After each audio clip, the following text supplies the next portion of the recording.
Hey guys, this is Sumita Kari. Now Nokia has been expanding its affordable range with the Nokia 2.4, then there was C3, 5.3 and now you have the Nokia 5.4, which is the phone that I have with me today, and that comes at an extremely competitive price point, but does it manage to stand out in the below 20,000 range?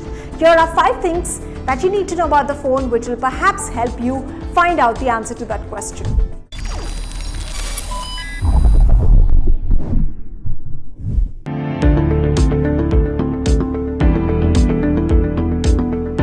First up is design. It's the design that stands out when you look at the phone. I mean, just look at the glossy back.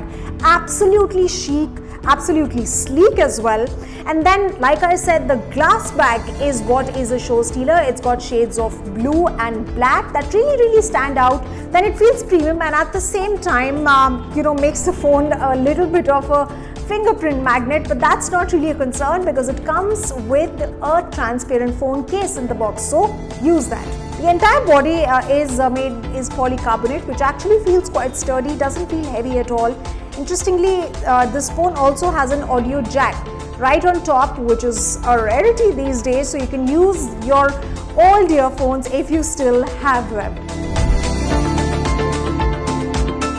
Display. Well, display measures 6.39 inches and has an HD plus resolution, which could have been better, but then the screen's brightness and colors seem sharp. They don't really get impacted by outdoor lighting, and of course gaming performance is about decent as well. So the screen is pretty large. I mean, you don't need a larger screen than this. I mean, I don't prefer really big screens. I mean, I'd much rather go for a tab instead of a phone having a really large screen, because then the problem is it doesn't get into your pocket and then carrying it also is a bit of a hassle. So I think the screen size is absolutely perfect. As you can see, it's fitting in my palm perfectly well and good to use. I mean, the viewing experience is fine because of the screen. Then you can play games nicely, and of course you can watch videos without any interruption or without you having to really peep into your screen.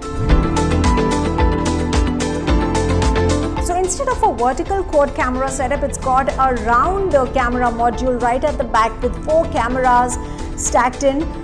It's just above the fingerprint scanner and it features all 4 cameras, like I said. But the most interesting feature that I'd not expected in phones at this budget level is the cinema mode, which actually shoots at 24 frames per second in a 21:9 aspect ratio. So in the cinema mode, you've got some adjustments that you can do. You have the ISO, focus, white balance, etc. And you can even add filters.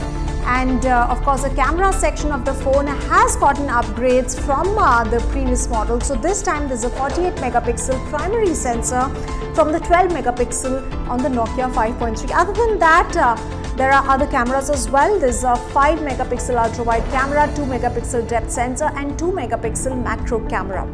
On the front, you've got a 16 megapixel selfie camera in the hole punch cutout. And now that we've spoken about design, display and camera, let's now talk about the performance of the phone. The overall performance of the phone is pretty satisfactory. It's powered by Qualcomm Snapdragon 662 SoC. The internal storage, of course, can be expanded using a dedicated micro SD card slot. It runs on Android 10 and comes with an option of Android upgrades for 2 years. Then you've also got a dedicated Google Assistant button on the left of your phone. You just have to press this and the Google Assistant starts working. I'm very happy with the design, pretty satisfied with the performance and the cameras. Of course, now let's talk about the battery, which is more than just decent. It's a 4000 mAh of battery, which will last you easily for a day if you're watching, even if you're watching a lot of videos or playing games. So battery is also satisfactory as far as the Nokia 5.4 is concerned.